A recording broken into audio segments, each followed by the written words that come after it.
Hello বন্ধুরা, রথযাত্রার আজকে প্রত্যেককে শুভকামনা জানাই। আজ আমি বাড়িতে প্রত্যেক বছরের মতো আলুর চপ, পাঁপড় ভাজা, বেগুনি এসব করে খাওয়াই। এখন তো বাড়িতে ছেলে মেয়ে সব বাইরে থাকে। মেয়ের বিয়ে হয়ে গেছে, ছেলে চাকরির জন্য বাইরে আছে।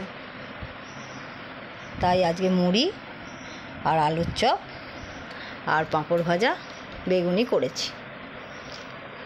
শাশুড়ি মাকে সকাল সকাল দিয়ে দিয়েছি, আমরা রাত্রি করে নিয়ে বসেছি। শ্বশুরমশাই গত হয়েছেন, তাই এখন বাড়িতে আমরা 2-3 জন মাত্র থাকি। প্রত্যেক বছরই কিছু না কিছু হয়।